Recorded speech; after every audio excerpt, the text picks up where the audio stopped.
तो अच्छा है, माहौल तो अच्छा है, लेकिन परसेंटेज कम हो रहा है। परसेंटेज बढ़ाने के लिए सब लोगों ने कोशिश करनी चाहिए, लेकिन क्यों नहीं इतना परसेंटेज बढ़ रहा है। मतलब 50%, 60%, 55% वोट होना ठीक नहीं है। कम से कम 70%, 80% से ज्यादा वोटिंग होना चाहिए। सभी वोटर्स को मेरा निवेदन है कि भाई ये तो मतलब लोकतंत्र का उत्सव होता है और 5 साल के बाद एक बार चुनाव आता है। और बाबा साहब अम्बेडकर जी ने जो संविधान दिया है उस संविधान के मुताबिक अपना लोकतंत्र बहुत बड़ा बढ़िया लोकतंत्र है और मैक्सिमम लोगों ने वोटिंग करना चाहिए। मेरा तो कहना यह है कि इसके लिए कानून बनाने की आवश्यकता है। हर आदमी ने कंपलसरी वोटिंग करना ही चाहिए। उसके लिए कानून बनने की भी आवश्यकता है कि भाई इतना वोटिंग कम होता है 40%, 50%, 55%, ऐसा ये अच्छी बात नहीं है। इसीलिए जो वोटर्स जिंदा है, जो वोटर्स मतलब वोट कर सकता है, उन्होंने घर से वोट करना है या यहाँ आकर भी वोट करना है, तो वोटिंग कंपलसरी करना चाहिए। अगर इतना वोट कम हो रहा है तो मुझे लगता है कि पार्लियामेंट में इसके संबंध में कानून बनाने की आवश्यकता है। सुप्रिया सुले के अगेंस्ट जो एलिगेशन है उसको कैसे देखते हो? बिटकॉइन का जो एलिगेशन सुप्रिया सुले के अगेंस्ट है, बिटकॉइन का जो आरोप लगाया बीजेपी ने उनके ऊपर, नाना पटोले ऊपर, इसकी जांच होनी चाहिए। और जिस तरह मतलब इस चुनाव में बहुत ही गड़बड़ियां हुई है, तो जिस तरह सुप्रिया सुले जी और नाना पटोले जी की पूरी जांच होनी चाहिए। विनोद तावड़े को भी पैसे बांटते हुए पकड़ा गया था, ऐसे मुझे लगता है कि पैसे बांटते हुए बिल्कुल नहीं पकड़ा है। मतलब वहाँ हितेंद्र ठाकुर जी हमारे मित्र है, लेकिन हितेंद्र ठाकुर जी ने कुछ प्लान बनाकर, जहाँ विनोद तावड़े जी उनके नाइक उनके मित्र थे, उसको अपने बातचीत करने के लिए वहाँ गए थे और वहाँ पैसा बांटने का कोई भी वीडियो नहीं है, कोई भी ऐसा उदाहरण नहीं है। लेकिन जानबूझकर विनोद तावड़े जी आए हैं और किसी बीजेपी के नेता ने हमको फोन करके बताया। बीजेपी का नेता का कैसा बोल सकता है? तो इसीलिए विनोद तावड़े आए थे, उनको जानकारी मिली थी और उन्होंने अपने लोग वहाँ भेजकर ये पैसा बांटने के लिए आए हैं। इसी तरह का उनके ऊपर आरोप लगाकर वहाँ मतलब विनोद तावड़े जी को बदनाम करने की कोशिश हुई है। और अभी इलेक्शन कमीशन पूरी जांच कर रहा है, पूरी इसकी जांच होनी चाहिए। और पैसा बांटना, इसका हम कड़ा विरोध करते हैं।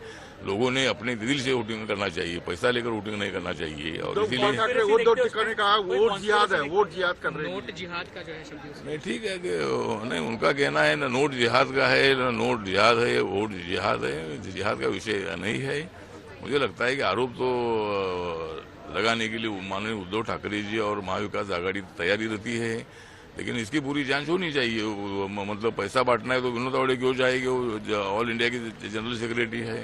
पैसा बांटने का विषय नहीं है। वो खाली मिलने के लिए गए थे, कार्यकर्ताओं से बातचीत कर रहे थे और तब मतलब बहुजन विकास आघाड़ी के कार्यकर्ता जाकर उन्होंने गुंडागर्दी की, वहाँ मारामारी करने का काम किया है और ये पैसा बांट रहे, इसी तरह का आरोप उन्होंने लगाया है। तो पुलिस भी जांच कर रही है और इलेक्शन कमीशन भी जांच कर रही है। तो मुझे लगता है कि विनोद तावड़े जी पर आरोप झूठे हैं और वो पैसा नहीं बांट रहे थे, खाली कार्यकर्ताओं को मिलने के लिए गए थे। ये विधानसभा का चुनाव आप धर्म युद्ध मानते हो? बीजेपी कह रहे, देवेंद्र फडणवीस कह रहे कि यह धर्म युद्ध है। नहीं, मुझे लगता है कि देवेंद्र फडणवीस जी तरफ बता रहे कि भाई ये युद्ध है, मतलब महाविकास आघाड़ी के साथ युद्ध है और हमें चुनाव चाहिए शुद्ध।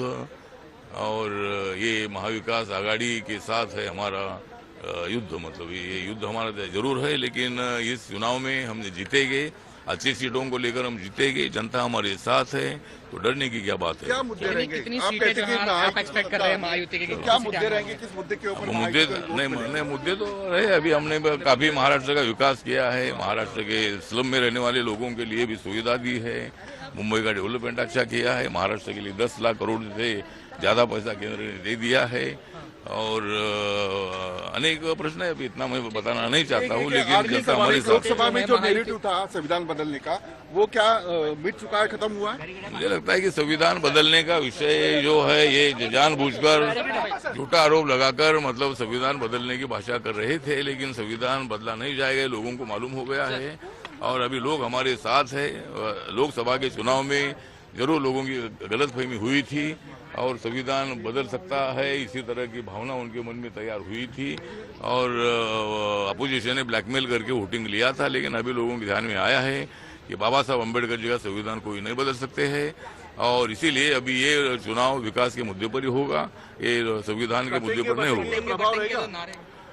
नहीं कटेंगे हम, बटेंगे नहीं तो कटेंगे कैसा? मतलब हम तो बटने का विषय नहीं, हमको सबको एक रहना है, देश को मजबूत करना है, सभी जाति धर्म के लोगों को एक साथ रहना है और इसीलिए अखंड भारत की जो बाबा साहब की संकल्पना है उसको लेकर हम आगे जा रहे हैं। इसीलिए सब ने एक साथ रहना अब चाहिए। कितनी सीटें जो है महायुति दावा करे आरपीआई की तरफ से? कितनी सीटें मिलेगी?